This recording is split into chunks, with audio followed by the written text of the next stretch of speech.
इससे पेशतर भी 3-4 मरतबा उनको ये गिला था कि मैंने कहीं गलत कहा कि मेरे उनके शूरा के साथ मुज़ाकरात होते थे। ज़ाहिर है शुरा के साथ मुज़ाकरात होते थे तो उसके बाद ही दस्तखत हुए हैं। ये तो नहीं हो सकता कि शूरा के साथ मुलाकात या मुज़ाकरात ना हो तो उस दस्तखत कैसे हो गए।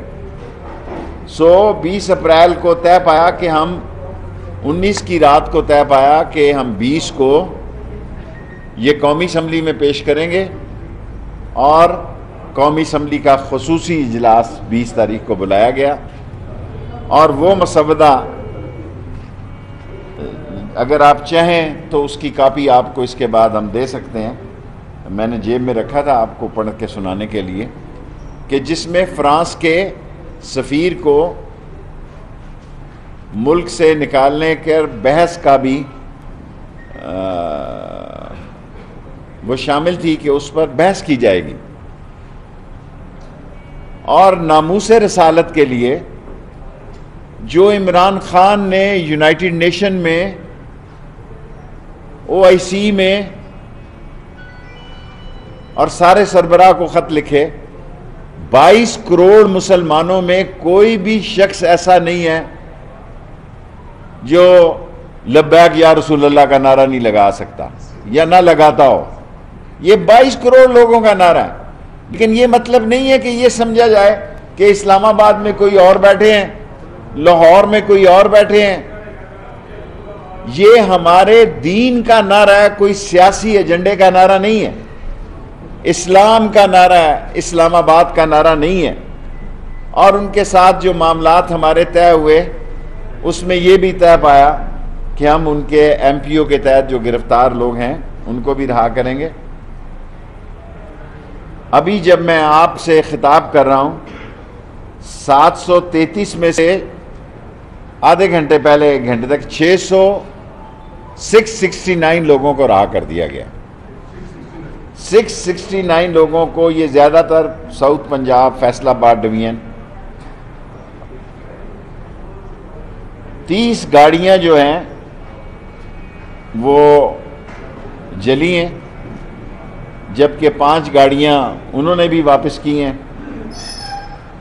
और 12 लोग जो उनके पास थे उन्होंने 19 की रात को ही वापस कर दिए थे। 4 करोड़ रुपया पंजाब पुलिस में IG और दूसरे लोगों ने जख्मी लोगों को C1 और C2 के सर्टिफिकेट दिए जा रहे हैं। 210 जो FIR हैं वो अदालत के प्रोसेस से गुजरेंगी। इसमें भी मैं पंजाब का बता रहा हूँ, इस्लामाबाद का तो मामूली केसेस, थोड़े केसेस हैं। 210 FIR जो हैं वो लीगल प्रोसेस से गुजरेंगी और जिसमें साद रिजवी साहब का भी केस शामिल है और उस केस में 78A भी शामिल है 302 के साथ।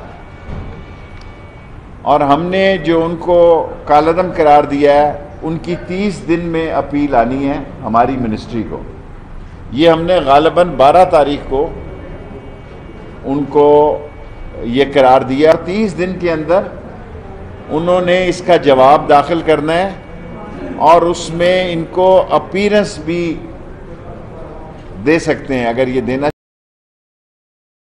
चाहें खुद भी या अपने वकला के ज़रिए। 30 डेज़ के अंदर इन्होंने जवाब देना है। फिर एक कमेटी बनेगी जो इसके केस का फैसला करेगा, जो इस केस का फैसला करेगी।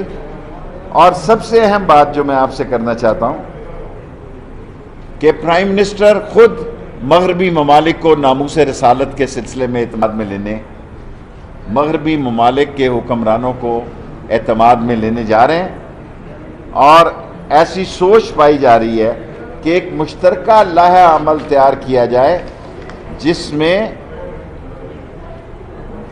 कि नामूस रसालत की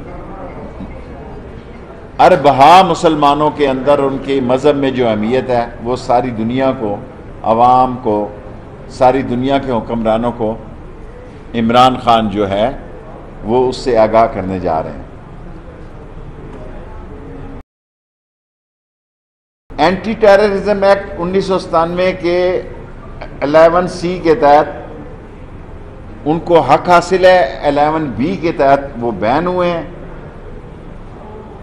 आज रियासत जो है पूरी तरह अल्हम्दुलिल्लाह अपने आबो तायब पे कायम है, किसी के दबाव में नहीं है, उसकी रिट कायम है। जो शख्स भी रियासत के साथ कानून को हाथ में लेगा, कानून उसको हाथ में लेगा। और मुल्क को खून खराबे से बचाने के लिए, मुल्क में खाना जंगी की फ़ज़ा को ख़त्म करने के लिए, और मुल्क में जो एक इंटरनेशनल सोशल मीडिया एक कॉन्स्पिरेसी कर रहा था, इतवार तक हम बहुत बेहतर पोजीशन में थे, लेकिन इतवार के दिन साबाज मुल्क दुश्मन कुव्वतें मुल्क से बाहर